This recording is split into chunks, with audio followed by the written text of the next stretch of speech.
또 돌아온 저격수다 17회가 시청자 여러분을 찾아갑니다. 저희가 그동안 뭐 황 소장님이 잠깐 감기 걸리셔서 쉬기도 하고, 네, 뭐 이러는 사이에 어느덧 추석을 앞두고 있습니다. 추석 때 또 쉴 거요? 아, 추석 때 연휴에는 빨간 날은 그래도 좀 쉬어야 되지 않겠습니까? 고주 하여튼 그거는 저희가 반응을 봐서 그러다가 이제 가끔 돌아온 저격수다. 아니 가급적 결방을 안 하려고 어쩌다 돌아온 네, 저격수다. 네. 자주 안 오는 저격수다. 이거는 별로 이제 바람직한 건 아니고요. 자, 하지만 오늘 언제나 오는 저격수다. 그렇죠. 네. 언제나 반드시. 결국은 오는 저격수다. 그러니까 반드시 돌아온다는 걸 잊지 말아주세요. 아무튼 결정적일 때는 우리가 반드시 온다. 네. 가끔 와서 저격을 한 번씩 하는데 할 때마다 헛방이다. 네. 아니 왜 그러세요? 아, 저희가 호빵이었으니까. 언제 네. 호빵했습니까? 오늘 좀 우울해서. 우울하세요? 뭐 개인적으로 왜요? 안 좋은 일이. 아니 네. 저기 추석 때 쉴 생각을 하네. 그럼 추석 때 네. 새벽에 모입시다. 네, 그래서 하나 우리가 찍고. 네, 뭐 찍고 네. 그냥 다 찍고 갑시다. 네. 지금 앞에 계신 스태프들이 얼굴이 지금 굳었습니다. 네. 표정들이 점점 험악해지고 있습니다. 자, 오늘의 주제. 자, 여야 뭐 이 얘기를 한번 좀 해봐야 되겠는데요. 정치권입니다. 이 뭐부터 해볼까요? 근데 박사님 네. 오늘 얘기할 사람들이 되게 많은데 다 할 수 있을까요? 한번 해보는 거죠. 일단 해야 되죠. 네. 지금 다루고 싶은 분들이 여권에서는 김무성, 윤상현, 야권에서는 문재인, 안철수, 천정배, 박주선 뭐 등등. 그렇죠. 네. 다 해야죠. 이거 다 할 수 있을까요? 할 수 있죠. 네, 자, 첫 그럼 번째. 이분들 되게 좋아하시겠네요. 네. 정치인은 부국 빼곤 다 좋아한다면서. 그거 빼고는 다 좋은 기사. 이 5분인가 6분인가 벌써 우리가 인정하는 대권 후보들 아닙니까? 벌써 이렇게 말씀드리면. 뭔 그런 말을 또 그렇게 쉽게 대권 자, 후보를 말해. 자, 대권 얘기가 나왔으니까 그럼 대권 얘기부터 갑시다. 윤상현 의원 정무특보가 뭐 대권 후보는 다양한 관점에서 우리가 검토해봐야 되지 않느냐. 뭐 충청권에서도 나오고 뭐 수도권에서도 나오고 이 얘기를 했다가 여당이 벌집이 됐습니다. 이거 왜 이런 겁니까? 이거 유권자들이 볼 때는 뭐 그렇게 심각한 얘기 같지도 않은데. 아니, 정치에 뭐 오만 말 다 할 수 있죠. 네. 윤상현 그 의원이 정무 특보를 하고 있으니까 그 말을 했을 때 과거에 쌓인 게 많아서 그럴 거예요. 네. 박근혜 대통령의 지지율이 한때 32%, 네. 뭐 29%도 있었죠. 어떤 여론조사에. 이렇게 갔을 때 여당에서 뭐라 했는가 하면 현재 여당의 지지율이 40%, 뭐 42, 3%인데 네. 대통령의 지지율이 여당의 지지율보다 10한 2, 3%가 낮다. 이렇게 여당 안에서 공공연하게 몇 사람들이 이야기하면서 이제 끝났다. 네. 대통령이 여당 지지율을 깎아먹는다. 그럼 레임덕이 왔고 끝났으니까 국회법 개정해서 네. 우리 마음대로 하자. 이랬잖아요. 그때 이제 아마 윤상현 정무특보를 비롯해서 박근혜 대통령한테 충성을 바치는 사람들은 지지율이 다시 올라가가지고 50%만 넘으면 네. 그런 날이 올지 모르지만 그런 날이 오고 새누리당의 지지율은 40% 되고 새누리당 대선 후보의 지지율은 20% 되면 그때 우리가 무슨 말을 할지 한번 보자고 아마 이빨을 바닥 빨았던 것 같아요. 그렇군요. 그러다가 지금 뭐 네. 박근혜 대통령이 뭐 일부 50% 네. 이렇게 나오고 있잖아요. 네. 그래서 새누리당의 지지율이 뭐 43, 42 나오잖아요. 네. 김무성 대표의 지지율이 22, 21에 나오잖아요.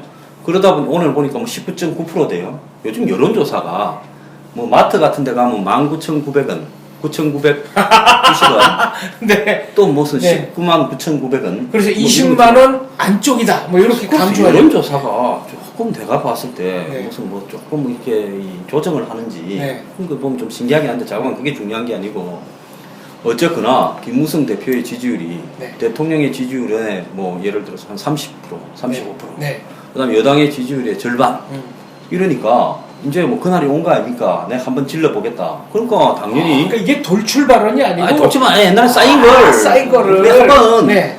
서로 뒤집어지면 한번 보자. 네. 이러다가 이제 뒤집어졌거든요. 네. 그러니까 하고 싶던 이야기를 다 한 거지. 그 지지율 갖고 대통령 되겠냐? 당 지지율 반도 안 되지 않냐? 네. 그럼 그 다음에 이제 더 하고 싶은 게 있겠죠. 대통령 지지율이 한 30%밖에 안 되지 않냐? 네. 뭐 35%밖에 안 되지 않냐? 이런 이야기 하고 싶을 거예요. 네. 근데 그 지지율은 이야기 안 하고 이제 뭐 3선, 내년이면 4선이 되는 친박 후보도 있다. 네. 이런 건데 결국은 이제 중요한 것은 뭔가 하면 뭐 오픈 프라이머리 이야기를 했잖아요. 네. 근데 야당이 지금 뭐 국민 경선 공천당 하겠다고 해서 오픈 프라이머리 이제 끝난 거 아닙니까? 야당이 네. 안 하니까. 그러니까 이제 오픈 프라이머리에 정치 생명 걸겠다 했는데 이제 당신 지지율 그 모양이고 오픈 프라이머리 이제 안 되게 됐고 네. 그러고 사이는 뭐 마야겠다고 네. 그렇게 지금 나오고 있는데 이제 당신 한번 이야기 해봐라.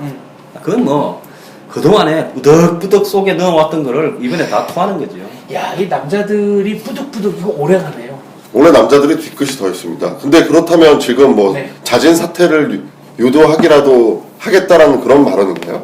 그거는 모르겠는데 이거 한 정당 안에서 이런 정도 얘기 나오면은 야 이거 근데 저는 기본적으로 드리고 싶은 게 오픈 프라이머리를 지금 정치권에서 협상이 되면은 될 수 있느냐로 사람들이 생각하는데 저는 개인적으로 오픈 프라이머리 자체 위헌이라고 보고 있는 입장이라서 왜요? 이게 왜? 처음부터 김무성 대표가 약간 번지수를 잘못 짚은 게 아니었을까. 왜 그런지 말씀드릴게요.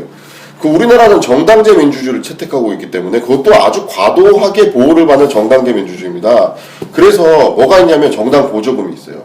독일 같은 경우는 정당 보조금이 진성당원이 내는 회비보다 50% 이상이 돼버리면 그러면 그걸 아예 뭐 깎던지 아주 제재를 가하는데 우리나라는 그런 제재도 없거든요. 그러면 정당 민주주의 하는 이유는 뭐냐면 이 정당이라는 국민의 여론의 매개체가 있어서 그 정당이 효율적인 민주주의 의사결정에 도움을 주기 위해서 이제 정당 민주주의를 하는데 그럼 이제껏 진성당원도 회비는 진성당원들 50도 50으로 쳐도요. 갑자기 국민들 들어와갖고 당비 안 됐던 국민들이 들어와갖고 그 투표 가치랑 진성당원 당비된 진성당원이랑 50 똑같은 그 역차별이네. 역차별이죠. 네. 그 오픈 프라이머리는 헌법학자들이 기본적으로 우리나라에서 뭐 물론 어떻게 구성을 하냐에 따라 달라지지만 그 원리적인 오픈 프라이머리는 위헌적 요소가 많다라는 게 기본적인 어떤 학자들의 시각이었는데 어느 날 갑자기 김무성 대표가 오픈 프라이머리를 하겠다, 뭐 상황식 공천을 하겠다, 뭐 뜻은 제가 좋은 걸 알겠습니다만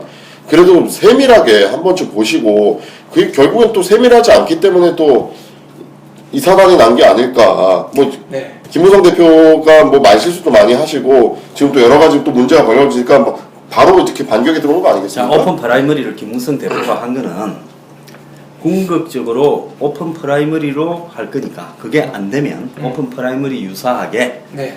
당원들 투표와 일반 여론조사를 섞어서 할 거라고 하는데 오픈 프라이머리 될 거라고 생각한 건 아닐 거라고 해요. 오픈 프라이머리를 가지고 공천 룰을 정하는 직전까지 몰고 갔다가 야당이 안 돼서 이게 안 되면 오픈 프라이머리 유사하게 여론조사로 대처한다 이래 할라 했을 거예요. 근데 오픈 프라이머리로 한다는 건 뭔가 하면 다 지역에서 알아서 뽑게 되니까 위에서 장난치지 마라. 자, 김무성 대표가 위에서 장난치지 마라는 사람 김무성 대표 위에 누가 있습니까? 박근혜 대통령 한 분밖에 없겠죠. 김무성 대표가 현재까지 했던 모습은 네. 1인지하 만인지상 아닙니까? 네. 이건 제 이야기가 아니고 그거로 신동아에 보면 김무성 대표의 대표적인 대변인격이라는 요즘 그 이 송모씨 무슨 파 있는데 이제 그 이야기 더 이상 안 하려고 그래요. 그분이 오파. 네, 그분이 네. 그렇게 이야기를 했어요. 네. 명백하게 내년 총선이 지나면 2인자다. 자, 여기서 이제 중요한 것은 그러니까 우리말 쓰죠. 어묵파를 말씀하시는 거죠. 어묵파. 그래서 여기서 중요한 것은 뭔가 하면 결국은 청와대나 대통령이 지분 주장하지 말고 네. 기존에 있는 대로 그대로 현장에서 뽑아서 간다. 네. 이 말은 뭔가 하면 지금 해먹는 사람 국회의원들 그리고 당의 위원장들이 그대로 간다. 이러면 내가 볼 때 다시 살아서 돌아올 확률 95%라고 봅니다. 미국에도 오픈 프라이머리 하면요 90%가 훨씬 상회돼요. 미국에도 오픈 프라이머리 하는 데가 11개 주가 있습니다. 네. 근데 그래서 소장님 예, 하던 사람 계속 하자 이 이야기를 하는 거니까 지금 당에 한번 보십시오. 대부분 다 김무성 대표 뒤에 쭉 서 있지 않습니까 줄을. 그런데 지금 이 사람들이 그대로 만약에 총선 때 살아서 들어오면 지금보다 훨씬 높은 총선을 바칠 것이다. 네. 이런 입장에서 청와대가 여기에서 관여하지 못하게 하기 위해서 오픈 프라이머리를 주장하고 있는 거죠. 근데 소장님 김무성 대표가 엑스맨인가요? 왜요? 과거에 제 기억에는요 그런 적이 한 번 있었어요. 나는 반대일세 하고 사람들을 몰고 싹 나갔다가 다시 거기서 한번 빠져나온 적이 있지 않았었나요? 아 저번에 네. 지난 총선 때 공천을 못 받았는데 김무성 탈당론이 그렇죠. 굉장히 정치권의 화두였습니다. 화두가 됐는데 탈당을 안 하고 뭐 흰잠바 입고 다녔죠. 네. 대기 정도 한다고, 네. 그 다음에 또 그때는 이제 2012년 총선 때 그러다가 2013년 4월에 안철수 의원 이완구 이렇게 세 사람이 네. 보궐선거로 들어갔잖아요. 네. 이제 대통령이 되자마자 뭐 장관도 임명 못하고 막 흔들려가 정신 없을 때 보궐선거 때 세 분이 싹 들어왔죠. 네. 그리고 2008년 선거에서는 또 진이가 친박들을 공천을 갖다가 제낀다 할 때 그렇죠. 김무성 국민도 좋고 대표는 나도 그때죠. 좋았다. 김무성 대표는 또 그때는 그 서청원 전 대표가 하는 친박 연대에 속하지 않고 그때. 경남에 이제 친박 네. 무소속을 통해 가지고 무소속으로 또 들어왔죠. 선거할 때마다 사연이 많은 분인데 그래서 야, 그러니까 공천을 못 받고 계속 살아남았네요. 네. 그래서 네. 그래가지고 이제 김 대표가 저기 이명박 대통령이 있을 때 원내대표로 가면서 진이가 밀어줘서 원내대표가 될 때 그때 이제 사실상 박근혜 대통령 그 당시에 의원하고 관계가 완전히 멀어졌다 이렇게.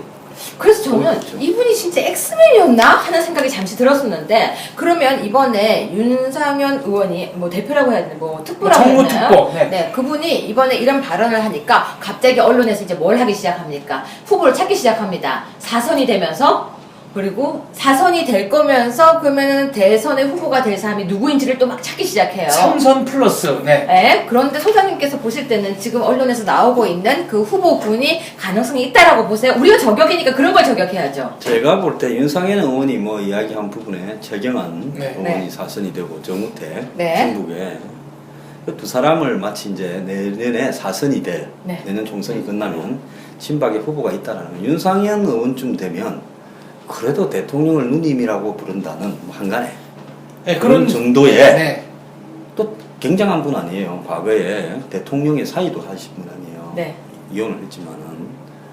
근데 그런 정도의 분이 예를 들어서 그 이야기하는 것은 액면거도라기보다 그 액면대로 이야기하는 사람은 친박이 대통령 후보를 내어서 승리할 가능성이 있는데 내가 생각할 때 누구라는 거는 그거는 그냥 언급한 거라고 봅니다. 실제로는 거기에 언급된 사람이 아닌 다른 카드가 비장의 카드가 있다. 준비대가 있죠. 그래서 저희 둘이서 고민을 했더니 자, 그럼 그게 누구냐 이겁니다. 고민을 했더니 네. 우리는 누구라고 아까 얘기를 했죠? 우리는 오. 셀프 아, 두 분이 미리 만나셨군요. 네, 방송 준비차. 네. 그럼요. 우리는 자, 아까 네. 주제도 모른다고 나한테 이야기하고 아니. 3시까지 뭐 하는지도 모른다고 아니. 이야기해놓고 둘이서 오늘 방송에서 당황하지 마. 다 이야기해가지고 아니. 당황하지 마. 당황하지 마. 아니 저녁 왔어. 이수를 우리는 서로 너무 아 이 방송 기분 나빠. 우리는 화면방으로 잠깐 나가야 돼. 이리 오세요. 우리는 네. 절대 그게 아니라 우리는 굉장히 아, 이게 궁금해서 어. 자기 대권 주자가 누구지? 누군지 그거를 궁금했어요. 해. 그래요. 우리는 미천이 짧아서 공부를 많이 해야 돼서 이 공부 하느라고 그래서 그래 의논했습니다. 사람이 공부를 죽으라고 해도 안 되는 게 있고 빨리 얘기해 빨리. 직관적으로 깨달음으로 찰나로 1초 만에 아는 것도 있는데 이런 건 공부가 되는 게 아니야. 자, 반대. 자, 공부해야 돼요. 수습. 이 분위기를 자, 수습해야 돼. 수습하기 위해서. 아니 뭐 네. 세간의 소문이 있지 않습니까? 차기 여권의 대권 후보는 반기문 유엔 총장이 아니냐. 근데 또 네. 있었죠. 윤상현 특보가 셀프 추천이 아니냐. 4선이라고 했던 네. 거는 약간 물타기고 그러니까. 3선인 본인이 왜냐하면 봐봐요. 본인이 충청도 태생이에요. 근데 한국적 정치 지형에서 국회의원 많이 했다고 대권 후보 되는 적은 없지 않습니까? 김영삼, 김대중 대통령 이후에. 그렇죠. 그리고 네. 또 이렇게 이름 나온다고 해서 되지 않잖아요. 자 여기서 중요한 것은요. 네. 누가라는 게 중요한 게 아니라 네. 누구를 데리고 왔더라도 공중에서 낙하산을 시켜가 내려온다고 아무리 유명한 사람 지금 한국 사람 중에 제일 세계적으로 출세한 사람이 반기문이라. 네. 그렇죠. 자 그럼 반기문 총장이 나는 본인은 할 생각이 있고요. 네. 뭐 친박하고 충분한 교감도 나눴을 거라고 보고 아, 할 생각 있다고 보시는 사실이라고 겁니까? 봅니다. 아, 그럼요. 네. 그런데 이제 유병헌 문제라든지 또 그 성완종 씨 문제에서 상처가 조금은 났죠. 그렇지만은 그 정도 또 버틸 수 있다고는 봐요. 근데 여기서 이제 중요한 것은 뭔가 하면 2차 대전 때 이 연합군이 네. 독일군이 맛이 갔다고 믿고 독일로 바로 진격하려고 독일로 네. 가는 벨기에 다리들을 갖다 네. 점령하는데 공중에서 낙하산을 다 내려가 네. 내려오면 저거 땅인 줄 알았어요. 네. 그런데 독일군들이 정예가 몇 명 있어가지고 25,000명이 죽거나 포로로 잡혔습니다. 그거를 내려오는 거를 조준사라고 그게 그랬죠. 뭐냐면 뭐 멀고 머나먼 다리 네. 브릿지 투파인데요. 이 만약에 이게 천하의 반기문이라도 네. 반기문이 내려올 때 무사히 착륙을 해가 그러면 반기문 옆에 둘러싸가지고 교두보가 확보돼 있어야 되는데 현재의 이런 구도 당의 현재 보면 친박이라고 자처하는 사람들이 얼마 전까지 예를 들어서 5월 29일 국회법 개정하기 전까지 친박이라고 자처하는 20명밖에 안 됐어요. 자 지난번 총선 때 2012년 4월에 박근혜 대통령이 비대위원장으로서 공천심사위원도 임명해서 지금 아마 새누리당에 그때 일부 뭐 친이 지분도 있고 대통령 지분도 있었지만은 실제로 배지 달고 들어온 사람들 그때 154명인가 그랬죠. 자고는 그 사람들 중에서 10명 정도는 박 대통령의 공천에 의해서 왔기 때문에 친박 지분이라 할 수 있는데 이 110명이 설거머니 다 빠져나가고 한 20명 남았어요. 지난번 유승민 파동 때 아무도 움직이지 않았어요. 네, 그가 29일 날 네. 대통령이 그 청와대에서 배신의 정치를 언급한 다음에 당에서 회의가 열렸는데 그때 의원들이 어떻게 했습니까? 한 서너 명만 유승민 원내대표에 대해서 불만을 토로하고 나머지 의원들은 아니다 다 계속해라. 그래서 우리가 무슨 대통령이 분노한 이 국회법은 개정해야겠지만 원내대표는 그대로 스테이해라고 했던 거 아니에요. 그랬다가 이제 한 열흘쯤 뒤에 열린 그 회의에서 대통령이 화를 내는 정도가 보통이 아니니까 이제 그제서 설거문이 숨기 시작인 거 아닙니까? 여기서 한마디가 떠오릅니다. 네. 정치는 현찰이다. 그렇죠. 네, 어음거래 없다. 네. 예, 그러니까 현금거래만 있을 박 대통령 뿐이다. 입장에서는 사실상 공천을 줬는데도 네. 그걸 갖다 줄을 세워서 맨날 출석 부르고 가끔씩은 용돈도 주고 네. 또 자리도 하나씩 주고 그냥 국회의원 하나 시켜줬으면 좀 고맙다고 아, 평생 그럼요. 생겨야 될 건데 네. 국회의원하고도 뭐 안 준다고 입이 이렇게 튀는 사람들이 많았어요. 그러다 보니까 110명이 순식간에 20명 남은 거 아닙니까? 네. 20명도 뭐 제대로 남은 것도 아니죠. 그러니까 이 모습을 보면서 내년 총선에서 친박의 공천 지분을 확실하게 줄을 세워서 배신 안 할 사람으로 챙기지 않으면 내년 총선이 끝난 다음 날부터 사실상 김무성 대표 천하가 된다 이렇게 생각을 했겠죠. 그런데 이제 예를 들어서 내년 총선까지 뭐 공천을 지분을 챙기고 그 교육 훈련을 시켜가지고 연수원에 보내서 친박 이래가 잘 때도 친박 손을 들게 하고 그래서 국회로 보내가더라. 이 사람들이 가만히 보니까 대통령은 이제 임기가 한 1년 남았는데 네. 네. 실질적으로 새로 대통령 된 네. 사람이 이제 임기가 앞으로 네. 한 5, 6년 이렇게 네. 가면 여기에 줄 서는 게 나았냐 또 저기 또 세 줄에 또 서는 게 낫지 않겠냐 네. 이럴 겁니다. 네. 그러면 새 대통령을 우리가 만들 수 있다라는 희망을 보여줘야 아무리 교육 훈련을 시키고 먹이를 던져주고 진짜 똥개 훈련을 시켜놔도요. 네. 앞으로 또 맛이 없으면 미래가 네. 없으면 또 샌단 말입니다. 그러니까 미래가 누가 있다라는 이야기를 공천 지분 확보와 더불어서 같이 갖고 가야 되는 거예요. 자, 그게 이제 어떤 사람이냐 했을 때 뭐 반기문 사무총장도 하나일 수도 있고 제가 볼 때는 현재 총리를 하는 황교안 총리 총리. 지금 언론의 네. 중심에서 거의 벗어나 있는데요. 제가 봤을 때 제 생각입니다만은 관리해가지고 어느 시점에서 그 관리가 된다면 또 그것도 또 하나의 숨은 카드가 될 수 있다 이렇게 생각을 하고 있을 거라 봅니다. 저는 교수님한테 한번 여쭤보고 싶은데 지금 뭐 새누리당이 우파는 아니라고 저는 보는데요. 어쨌든 여권에서 다음 정권을 재창출하는 걸 지금 낙관하고 있을까요? 아니 이렇게 줄 선다는 개념도 다음 정권에서 여권에서 정권을 재창출해야 뭐 줄 서는 의미가 있지 뭐 야당한테 넘어가면 아무 의미 없잖아요. 이게 근데 국회의원은 할 수 있잖아요. 하지만요, 봐봐요. 새정치연합에서 이번에 무슨 재신임 묻겠다, 뭐 묻겠다 하더니 갑자기 어떻게 했죠? 갑자기 단합되는 모습을 네. 갑자기 보여주잖아요. 그게 뭐겠어요? 그래도 우리가 아주 교육을 잘 받았죠. 흩어지면 죽고 뭉치면 산다. 근데 지금 새누리가 이렇게 흩어지는 모습을 보이게 되면 살아남겠어요? 안 살아남을 것 같아요. 아니죠. 지금이야 정신을 차려야 되는데 정신을 절대 안 차리고 있는 것 같아요. 내분이 지금. 근데 항상 우리 정치 지형이 소장님 방심하면 지더라고요. 그럼 이게 좀 오늘 방심하는 거 아침에 아니에요? 조선일보에 보면 이영작 박사 그분 뭐 자근자근하게 말씀 잘하신다고 한국의 뭐 최고 평론가로 이렇게 꼽히는데요. 그분이 야권이 중요한 의제들을 진보 야권이 관철시켜서 말을 마음대로 할 수 있는 풍토가 되면서 야권은 오히려 지게 됐다. 다음 대선은 여권으로 거의 굳어졌다. 이렇게 이야기하는데 저는 절대로 그렇게 보질 않습니다. 다음 대권의 향배는요. 어디서 결정되는가 하면 경제적인 상황에서 우리 국민들이 경제적인 이해관계에 따라서 지금 뭐 가치고 북한이고 이런 거 의미도 없어요. 경제적으로 어떤 상황이냐에 따라 가지고 다음 대선에서 30대, 20대, 30대, 40대, 50대 초반까지가 어떤 선택을 하느냐에 따라서 거의 굳어질 건데요. 저는 지금 경제적인 여건을 고려했을 때 저는 지금 상태로는 보수가 이길 가능성이 별로 없다고 봅니다. 지금 새정치연합 저 모양이죠. 또 뭐 밖에 지금 분당이 벌써 당이 뭐 4개 만들어졌고 뭐 쪼개지고 이거 아무 중요한 거 아니에요. 총선에서 야당이 80석, 오늘 이영작 박사는 뭐 80석 그러던데 80석이고 여당이 220석을 갖고 있어도요. 대선에서 질 수 있어요. 자, 김대중 대통령 될 때 새정치 국민회의 의석이 몇 석이었습니까? 70석 조금 넘었을 거예요. 그렇습니다. 70석 조금 넘은 당이 네. 역사상 처음으로 대선에서 정권 교체를 했어요. 네. 자, 왜 교체가 됐을까요? 김종필 씨가 뭐 DJP 연합을 했다. IMF 이인재 씨가 입니다. 출마했다. 이런 이야기도 있지만 네. 그걸 떠나가지고 가장 제일 결정적인 것은 IMF가 대선 때 바로 와버렸습니다. IMF 와중에서 대선을 치렀어요. 이런 상황이 정권 교체에 결정적이 있다고 저는 보기 때문에 2017년까지 남은 2년이면요. 경제적으로 어떤 상황이 벌어질 줄 모릅니다. 그런 어떤 상황에서 현재 야권이 분열되어 있다 하더라도 우리가 하나 확실하게 알 수 있는 것은 대선에 가게 되면 분열된 야당이 전부 합쳐서 하나의 단일한 대선 후보를 만들 거다. 그런 상황에서 십며칠 만에 여론이 확 돌아가 버릴 수 있다는 거죠. 그러니까 지금부터 대선 15일 전까지 완전히 이기고 가더라도 15일 전쯤에 단일화 시켜가지고 등록해버리는 순간에 한 달 전쯤이랍시다. 이 대선 판도가 완전히 바뀌어질 수 있는데 그것은 경제적인 문제인데요.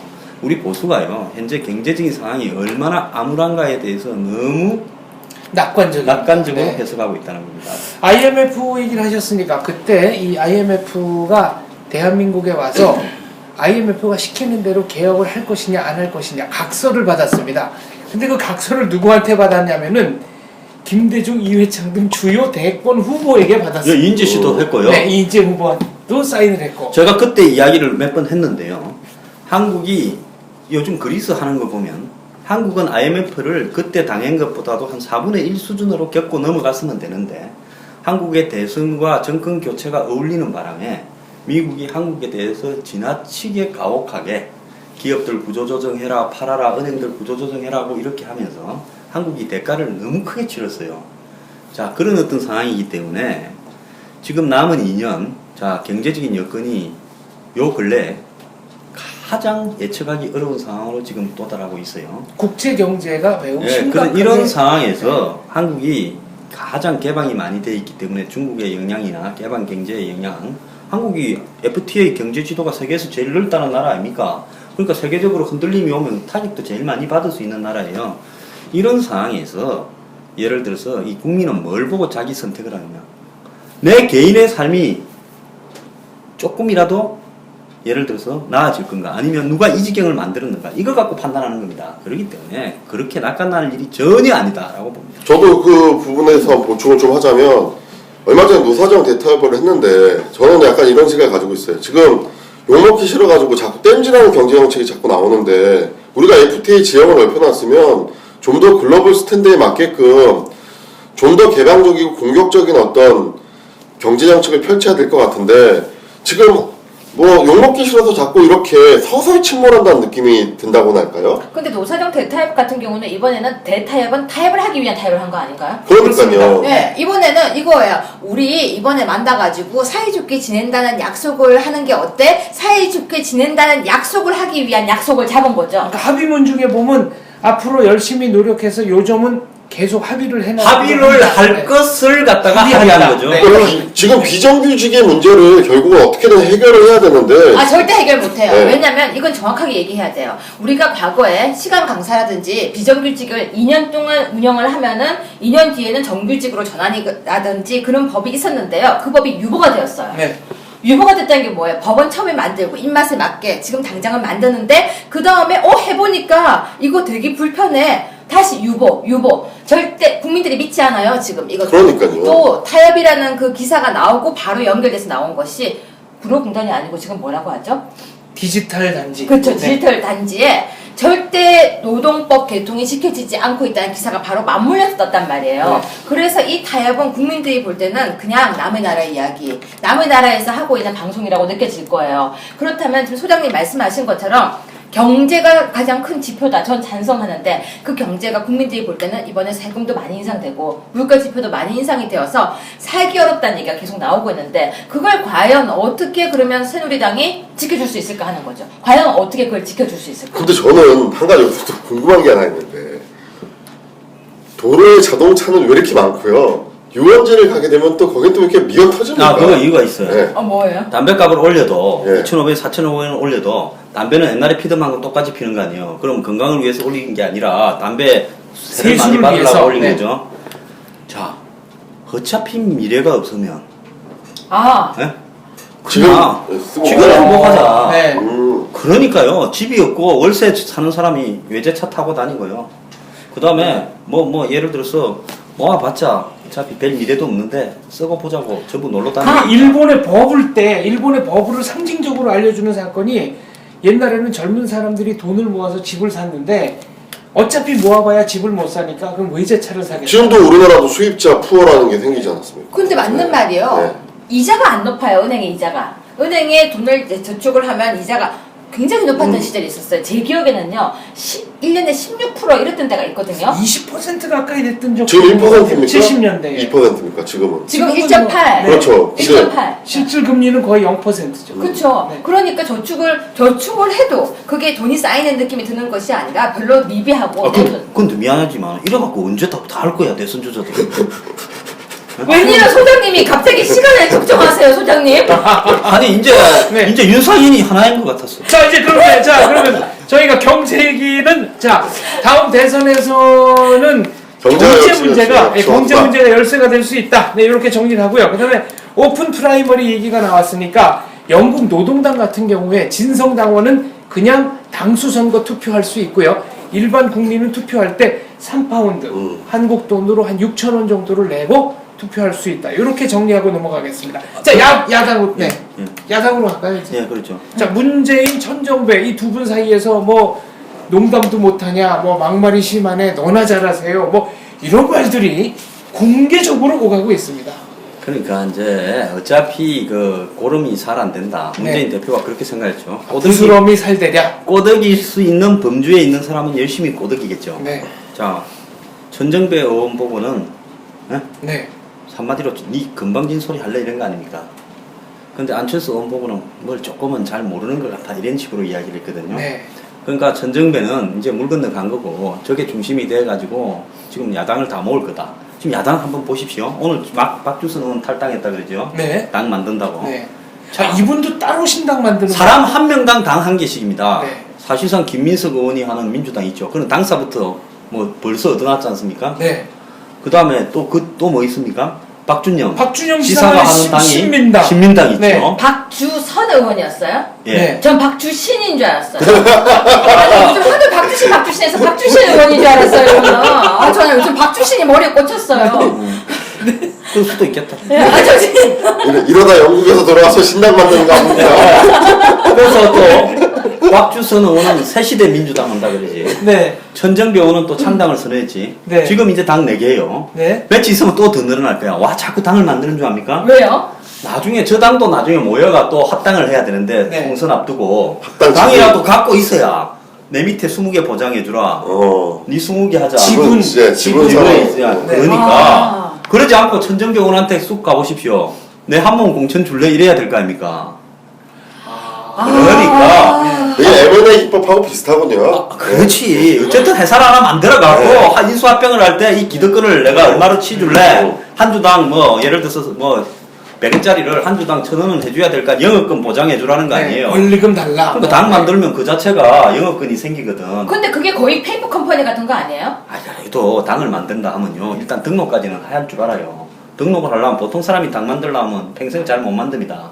정치 오래 한 분들은요. 순식간에 당을 만들어요. 전국에 뭐 5개 광역시도 이상에서 뭐 5,000명 이상씩 해가지고 한 2,000명. 근데 여기서 소장님 돈은 없습니까? 그러니까 그 돈은요? 아이고, 다 기술자들은 예. 우리가 내가 당을 만든다면 돈이 한 10억 든다면 기술자들은 한 5천만 원만 들여도 만드는 방법들이 다 오. 있어요. 등록만 하는 것까지는 그렇게 돈 많이 안 들어요. 아, 우리도 당 하나 만들까요? 돌당?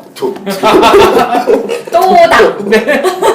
그래서 말씀을 안 하셔. 당이 몇 개 더 놓을 거예요. 네. 그래서 10개까지 갈까 내가 뭐 보고 있는데 아. 그러면 이게 이제 이 새정치연합 한 개대 이제 나가는 사람들이 다 당을 만드는 거예요. 네. 그러니까 저 사람들이 이제 막판에 네. 이걸 어떻게 합당. 합칠 때 음. 지분을 구조를 이제 주식 지분을 그 안철수 의원 같은 경우에 BW 즉 신주 인수본부 회사채 네. BW를 발행을 막 하는 거지. 그래야 공천 때 되면 BW를 이제 공천 지분으로 바꾸는 거예요. 네. 그런 식으로 하기 위해서 당을 만들어야 돼요. 우리가 그걸 나쁘다 그러면 안 돼. 그분들은 평생 그런 데 대해서 익숙해온 분들이기 때문에. 네. 그러니까 앞으로도 계속 나가는 분들마다 당을 다 만들 거예요. 그럼 거기서도 부도 어음이 나올 수도 있는 거 아닙니까? 아니 그러니까 네. 예를 들어서 당이라고 인수해 보니까 이건 차라리 없는 게 나은 당이지. 네. 왜 이미지도 안 좋고 네. 뭐 사람도 없고 부채도 많고. 그게 무슨 당이라고 해가 네. 간판만 다 걸어놓은 거예요. 그러니까 이제 그런 거 저런 거 해가지고 이제 실사를 하지 않겠어요? 네. 또 선수들이니까 각 당의 대표들이 나와서 요것들 전부 실사해보자고 실사단이 구성돼가 감사를 하겠지. 네. 그러니까 니는 의원 뭐 한 10명의 같이, 니는 의원 1명의 같이, 니는 공천 없다. 그냥 이런 식으로 하겠지. 어디에 투자를 또 해야 될지 눈치 싸움이 또 엄청 벌어지겠군요. 이 경제 용어로 설명하니까 굉장히 확확 와닿네. 그러면 저는 더 간단하게 줄 네. 잘못 쓰면 큰일 나는 거네요. 이걸 군대 용어로 설명해도 또 네. 되는군요. 줄을 잘 세야 된다. 그러니까 줄 잘못 쓰면 거의 천당이냐. 자, 근데 이게 옛날에 우리가 요즘은 안 그런데 옛날에는 극장에 예매가 없었잖아요. 그래가 이제 명절날 추석이나 설에 극장들 보통 뭐 나는 부산에서 있었는데 안표, 네. 안표. 극장가가 쭉 있어요. 한 10개 네. 정도 개봉관이. 그러면 거기 이제 줄을 쫙 서야 돼. 그런데 영화가 재밌는 그런 줄이 어디 끝이 몰라. 극장의 끝을 찾아서 극장을 몇 바퀴 네. 돌아야 돼. 그럼 안표가 한 뭐 그 당시에 극장에 영화가 1,500원에서는 안표가 한 5,000원씩 이래 받았다고. 네. 그렇게 비싸요? 네, 그래 받았어요. 그런데 어떤 데는 가면 한 30분만 줄 서면 쏙 들어가는 데가 있고 네. 어떤 데는 명절인데도 그냥 한국 영화 뭐 조금 그 여자들이 옷을 좀 작게 입고 나오는 영화 이런 거 하는 데는 작게 입은. 줄도 없어. 그러니까 왜요? 이제 가지수를 몇 개 안 입고 나오는 영화. 아 네. 그러니까 그 왜 줄이 없겠어? 제가 재미가 없으니까 네. 그런 건 비디오로도 다 볼 수 있는 거니까. 아. 그럼 자꾸 이래서 줄이 긴 데는 서면 나한테까지 티켓이 안 오기 쉽고 줄이 짧은 데는 내가 언제든지 쏙 들어가는데 가봤자 거기서는 재미는 재미가 없고. 의미가 없고 네. 그런 이런 이해가 확 가요. 딜레마가 있어요. 네. 자, 지금 의원들이요. 친노가 아니라도 새정치연합에 욱 숨어가지고 탁 버티고 있는 사람이 있어요. 뒤로는 막 술 먹을 때마다 욕하면서 이 새끼들 저끼리 다 해먹고 다음에 내 공천 줄 건지 하면서 때리도 앞에 가서 네. 문재인 대표 재신임 한우 찬성하느냐 하고 당무위원 의총 연석회의 하는데 박수 다 치고 아무 말도 안 하고 또 오는 사람이 있어. 그런 사람 굉장히 많아요. 왜냐하면 지금 반대하면서 기자회견하는 사람 다 틀어보니까 12명밖에 안 되잖아요. 네. 조경태하고 포함해가. 네. 그러면 반대를 그렇게 많이 하다가 군시랑 물밑에서 할 때는 한 60%가 떠들다가 표결하려니까 네. 12명만 130명 중에. 야, 여기서 여야가 공통이네요. 예, 그래서 그게 또 뭐냐. 네. 공연히 앞에 섰다가 굿했다가 성공하면 뭐 예를 들어서 농공 행상을 받겠지만은 아직 굿했다 성공할 가능성이 크지 않은데 네. 앞장섰다가 목이 잘리느니 네. 뒤에 딱 숨어 있자. 네. 이렇게 하는데 또 상대는 귀신같이 저 자식 왔다 갔다 하면서 시침이 떼고 있다는 걸 또 알아요. 알아요. 그래서 이제 조금 있으면 내 정체가 탄로났다 네. 한 사람들 하나씩 그게 어디서 아는가 하면 내 지역구에 어느 날 보이지도 않던 놈이 와가지고 간판 열어놓고 사무실에 사무하고 다니는데 저놈이 친노야. 네. 그건 뭔가 하면 나는 끝났구나. 지켰구나. 이제 이렇게 되면 그럼 보따리 나가나요? 사갖고 이제 할당. 또 딱 나가지. 네. 그래서 그것도 명분을 거창하게 세워서. 그 나가도 네. 당이 하나로 통합돼가 있어야 하는데 저 당이 전부 하나로 통합될 때는 내년 한 2월달까지 가야 될 거예요. 네. 버티야 또 지분이 올라가지. 아, 총선 이후에 합당됩니까? 이전에 아 합당. 이전에 해야 되지. 네. 지금 당이 그건 저도 알겠어요. 예, 야당이 두 개인 것도 벅찬데 그러니까 그거 이제 언제 나가느냐. 나가서 또 어느 집에 줄을 서야 되느냐. 이 복잡한 게 한두 개가 아니야. 근데 소장님 좌는 분열로 망하고 우는 부패로 망한다 그러는데 그 좌쪽은 왜 맨날 분열합니까? 아 그래도 네. 내가 볼 때 대선 때 전에 분열하는 거는 분열이라 이야기하면 안 돼요. 예를 들어서 한번 봅시다. 해쳐 모여. 지금 야권의 대선 후보 1, 2를 다투는 박원순 시장이요. 문재인 대표 밑에 가서 지난번에 그거 뭡니까? 중앙위원회 할 때 말 네. 한마디도 안 하고 문재인을 그대로 네. 받아들인다고 이렇게 박수를 쳤잖아요. 투표도 안 하고. 음. 박원순 시장이 왜 그랬겠어요? 지금 온 사방에서 자기를 검증하겠다고 아들 박주신이 한국 데려와라 어쩌라 막 한단 말입니다. 그 양반이 자기가 예를 들어서 문재인을 등지고 지금 아직 집도 제대로 안 만들어진 밖에 있는 사람들하고 올려보세요. 화살 총알 다 맞아야 돼요. 네. 그러니까 요 뒤에 딱 숨어야지. 한명숙 총리까지도 보호해주는 뭐 보호하기 어려운 일도 보호하잖아요. 네. 그러니까 여기 딱 숨어갖고 이 타사를 다 방어해야 돼. 그러니까 자기가 문재인 의원 대표와 한마디로 박원순 시장은 최고의 라이벌 아니에요. 그러면 문재인 대표가 자빠지라고 공개적으로 말은 안 하지만 뒤에서는 불을 좀 질러야 되는데 네. 그 뒤에 딱 숨어 있잖아요. 이게 뭘 이야기하는가 하면 전부가 지게사는 다 한다. 마라톤 같은 경우도 맨 앞에 선두로 뛰어나가는 건 바람의 저항을 받고요. 바로 그 뒤에 바짝 붙어서 뛰다가 네. 막판 스포트로 역전하는 게 아주 전형적인 작전이에요. 군대 가면요. 네. 선착순 앞으로 해가지고 저기 막 저까지 가라 그러잖아요. 네. 네. 갔다가 또 뒤로 이러잖아요. 네. 그러면 제일 끝에 뛰던 사람이 네. 1등 때. 1등 되잖아. 그러니까 이게 지금 판이 왔다리 갔다리 하기 때문에 중간 한쯤 서 있다가 어디로 마지막에 기어 들어가느냐 하는 것이 가장 이게 뭐 제가 요새 현대 얘기는 아닌데 이 조선의 3대 왕 태종. 네. 태종이 이른바 왕자의 난을 일으켰을 때 그렇죠. 거병했다 빨리들 붙어 그런 메시지를 이제 자기 측근 내지는 뭐 자기와 우호적이라고 생각하는 대신들한테 다 이렇게 보냈을 거 아닙니까? 네. 전가를. 네. 근데 그 와중에 그 전가를 받고 내가 찾던 점쟁이 어딨어? 점쟁이 오라 그래. 그래서 저쪽에서는 전투병이 막 나가서 전투를 하고 있는데 전 보고 있었어요? 네, 그만큼 앞일 예측이라는 게 어렵고 참 이분들의 심정이 근데 개 끓는다. 근데 꼭 저는 숟가락 없는 인간은 정말 싫어하는데요. 숟가락 없는 인간들이 출세를 하던 풍토도 있는 것 같아요. 근데 역사적으로도 보면 네. 2차 세계대전에서 소련이 막판에 숟가락 얹어가지고 얼마나 많은 걸 챙겼습니까? 그렇죠. 일본이 한국을 아니, 9일 전인가. 소련이 네. 이 저기 아시아 네. 전선에서는 마지막에 만주로 너무 제대로 와서 숟가락 얹었지만은 사실상으로 유럽에서는 유럽 유럽에서는 전선에서는 네. 소련 국민 1000만 명이 죽었고요. 그리고 뭐 어마어마하게 희생을 겪었지요. 대일 선전포고를 늦게 했죠. 소련이 히틀러를 갖다가 그 넓은 영토로 끌어 들어갔고 소모전을 안 했으면 미국이나 저기 영국이 다 달라붙어도 처음에 히틀러의 독일을 당하기 어려웠을 건데 계속 후퇴하면서 초토화시키면서 깊숙하게 끌어들여서 청이한 나중에는 전술. 근데 저는 제가 말했던 것은 어쨌든 한반도 문제에 관해서는 소련이 이득을 챙겼던 것은 정말 숟가락 들이밀기였다는 그러니까 생각이 이게 아까 조선시대 이야기했는데 이번에 저는 문재인 대표가 내가 이 거취를 네. 예를 들어서 중앙위원회에 묻겠다. 그리고 또 당원과 국민에게 묻겠다는 거는 네. 그거는 그 양위, 선양소동하고 똑같다고 봅니다. 아. 옛날에 조선 때 네. 조금 무능한 양이, 이 왕이 네. 이제 세자가 좀 크고 이러면 세자 주름이 혹시 날 밤사이에 네. 거기 진위대를 만들어 갖고 네. 날 조선시대 때 솔직히 왕가를 지키는 그 군인이요 500명도 안 됐어요. 네. 그러다 보니까 저놈이 새를 좀 모아갖고 나를 없애버리지 않을까. 네. 끊임없이 이성계도요, 네. 태조 이성계도, 이방원님 등 아들들이 네. 자기를 갖다가 제거할까봐 끊임없이 의심을 하잖아요. 그래서 이렇게 요즘 말을 요즘 하죠. 영화를 하는 그 저기 제가 역할극 해드릴게요. 내가 더러워서 못해 먹겠다. 나 왕 안 해! 이러면 다 뭐라고 하는 줄 알아요? 전하 속정하시옵소서. 그러시면 안 됩니다. 요즘 극장에서 한번 빨리! 영화 사도도 네. 영조가 예. 사도 세자 저놈이 나한테 어떻게 할까봐 그렇죠. 그래갖고 영조가 어떻게 했습니까? 야 왕 안 할란다. 네. 너가 해라. 저 새끼 왕 시켜서 해먹어라. 네. 이러면 또 신하들이 끊임없이 통청하면서 이번에 한번 보세요. 문재인 네. 대표가 나 저기 거치를 그냥 물으란다. 네. 하니까 뭐 전부 박수로 하고 마지막에는 여론조사는 묻지 마십시오. 네. 근데 아니, 근데 부장님. 촉해 아니 근데 주시옵소서. 박 변호사님 우리 언제 이거 다 해요? 아니 근데 마지막에 이거 정말 궁금해서 안 물어볼 수가 없어. 또 뭐가 그렇게 궁금해요? 얼마 전에 끝난 진기록이라는 드라마를 보면요. 네. 선조가 광해군한테 계속 선입하동을 해요. 네. 저는 제가 광해군이면 네. 한 2번 거절했다가 네. 예 감사합니다 하고 제가 하겠습니다. 네, 제가 그러면 제가 그러면 오히려 할게요. 달라질 게임을 네. 볼 수 있지 않을까요? 그거 잘 아이, 모르네. 그거는 좀 그 복잡한. 칼잡이. 네. 네. 뭐 근위대 중에 칼 제일 잘 쓰는 놈은 야 옆에다가 천막 뒤에 딱 숨어라 있다가 아.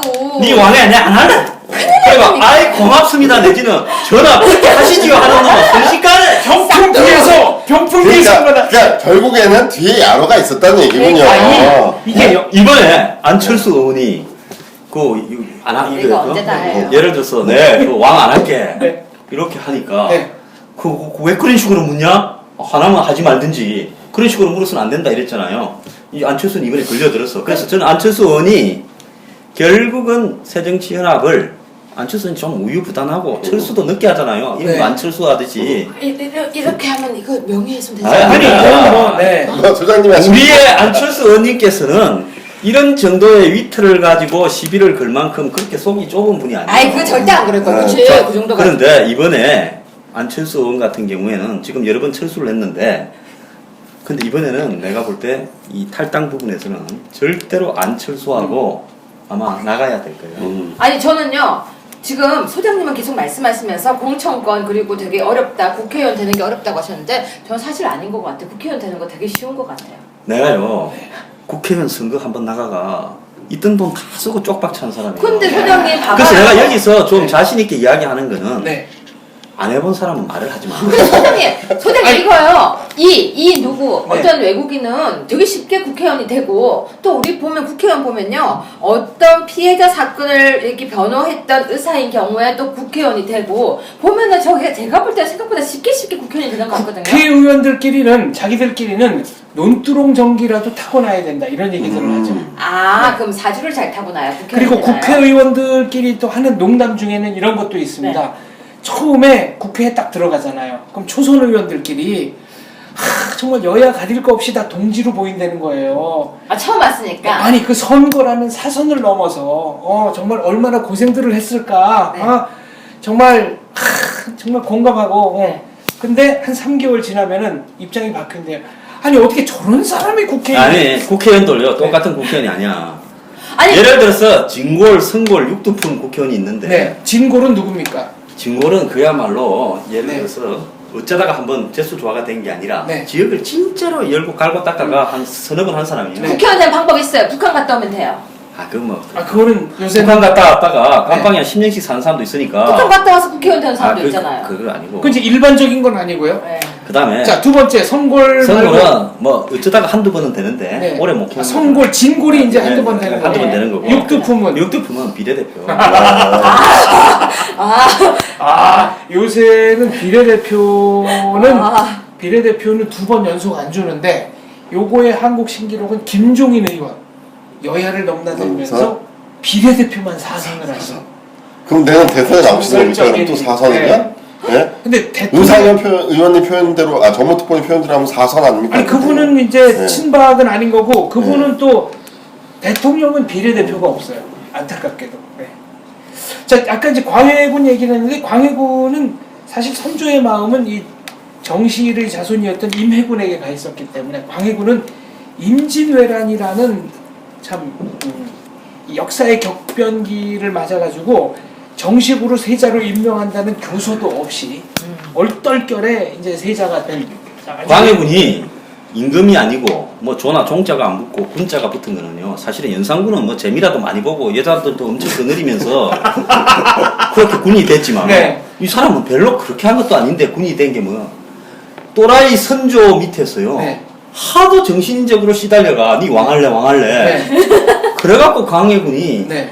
예를 들어서 조금 흉폭한 부분이 남아있다가 그 때문에 군이 된 거예요. 네. 그 아버지의 자꾸 선양 뭐 양위 파동의 희생자예요. 진짜 전 선조가 진짜 사이코패스라고 생각하는 게 어떻게 아들하고 경쟁의식을 느끼는지. 아이 그 이순신 장군을요 끊임없이 네. 달아매는 거 보세요. 그 저기 기문에 뭡니까 칼의 노래인가 거기에 네. 보면 그 주제가요 끊임없이 의심하는 군주에 대해서 전쟁 영웅이 끊임없이 이거 좋댔다 어떻게 벗어나지 이거 아닙니까? 제가 그때 네, 들어갔었으면 네. 쿠데타를 획책했을 것 같아요. 네. 이순신 장군. 지금 황장수 소장님 말씀은 엿됐다 요거를 네, 거기에 조금 발음이 세서. 발음이 센 겁니다. 네. 자체 법률. 제가 옆에서 들었는데 엿됐다였습니다. 네, 예. 그 삐 처리해 주세요. 엿됐다였고요. 네, 엿. 네, 아까 이제 사도세자 얘기가 나왔는데 이 사도세자도 공식 기록에 보면 그 자기 매형이 있는 평안도 거긴 조선 최정예군이 있었던 데거든요. 네, 네. 왕몰래 거기 가서 한 달 정도 돌아다녀요. 그리고 실제로 칼 들고 이 아버지인 영조를 암살하러 들어갔는데 몸이 비대해가지고 하수구에 막혀갖고 막 왕신전까지는 못 코미디입니까? 가고 아니 그러니까 연하가 지금 송강호가 영조고 네. 유아인이가 사도세자 이 잘못된 거야. 사도세자가 영종했어요. 바뀌었어야 그 돼. 사도세자가 어떻게 뒤주에 들어갔어요?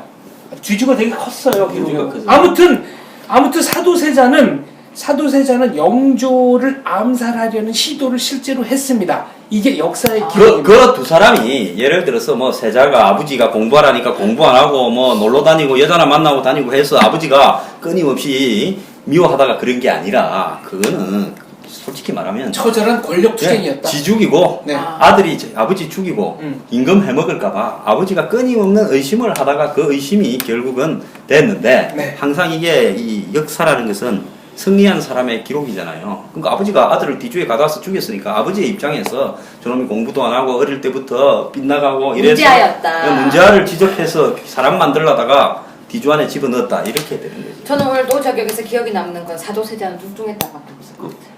아 그래서 하수구에 몸이 걸려서 피투성이가 된 채로 사백에 와서 쓰러져 자니까 그걸 본 중전과 대비가 둘 중에 하나는 죽을 수밖에 없는데 그러면 아들이 죽는 게 오히려 정치적 혼란이 덜 오히려 친어머니가 영조한테 죽이라고 이렇게 간언을 했었다고 전 들었는데. 그렇죠. 예. 맞아요. 네. 너무 슬픈 얘기네요. 예. 그래서 어떤 역사가는 영조의 잘못은 그러니까 조선 후기가 왜 이렇게 망했느냐, 그거를 영조가 좀 더 사도세자를 일찍 죽였어야 했고 정조는 효심으로 인해서 역사를 왜곡하지 말았어야 했다. 이렇게. 근데 요즘 좌우간 아들이 네. 자기 아버지 죽이고 있는 사람들이 많은 것 같아. 이번에 저 대선은 아들이 아버지를 누가 죽이느냐에 달린 것 같아. 오늘 노자격 멋진데요. 자 오늘도 이제 마무리할 시간이 돼서 제가 마무리를 하겠습니다. 우리 다 하긴 한 겁니까? 못했어요. 아니 뭐 그래도 아니, 다 했지. 여야 뭐 한 번씩 이름 한 번씩 나오면 다 된 거죠. 천정배 아, 저것도 이름 한 번 나왔어. 네. 나왔어요? 네. 천정배 어제 천당 기자회견 나왔어요? 했다고? 네, 다 한 번씩은 지나갔어요. 천정배 천당. 네. 천정배 천당. 네. 분당 말고 천당. 천당. 네. 그 정조 마지막에 영조가 말이지요. 왕위를 누구한테 물려줄까? 그래도 손자한테 물려주는 게 제일 자기한테 낫겠다. 그래서 정조랑 담판을 합니다. 네. 근데 정조는 그러면은 사도세자가 사망한 날부터 앞에 6개월, 뒤에 6개월, 네. 1년간에 걸친 승정원 일기를 다 폐기를 해버려라. 불태우네요. 네, 그걸 세초라고 하죠. 네. 그래서 그 승정원 일기는 왕의 비서가 옆에서 보고 그대로 적은 거기 때문에 이게 어떻게 보면 실록보다 더 생생하거든요. 네. 근데 영조가 죽을까봐 걱정이 돼가지고 몸조심하는 바람에 너무 오래 살았어요. 네. 조선시대 때 가장 수명이 긴 왕이 영조. 80 넘겼죠. 84세. 요즘 현대의학으로 환산해 보면 거의 120세를 예. 산 거라고 그러거든요. 예, 그래서 아무튼 정조는 내가 왕이 되는 조건으로 승정원 일기 1년치를 없애달라는 거였고 영조는 좋다. 그 대신에 이 왕세손의 요청에 의해 없애는 것이지 나 영조가 없애는 게 아니다 라는 문장을 하나 넣자. 이렇게 타협, 정치적 타협을 해가지고 그 1년간에 걸친 승정원 일기는 기록이 존재하지 않습니다. 그래서 사도세자의 죽음을 둘러싼 수많은 영화와 소설들이 나올 수 있다. 한국 정치가 딜친 역사가 오래된 거예요. 그러니까. 대한민국 정치는 역시 딜의 역사다. 네, 알겠습니다. 또 돌아온 저격수다 17회는 여야 각 정당의 총선, 대선 앞으로 어떻게 움직일 것인가를 짚어봤는데요. 세월이 흘러가면서 저희가 좀 더 정교하게 두고두고 예측을 한번 해보겠습니다. 마지막 멘트 하나만 할게요. 네. 18회는 금방 돌아오겠습니다. 감사합니다. 네.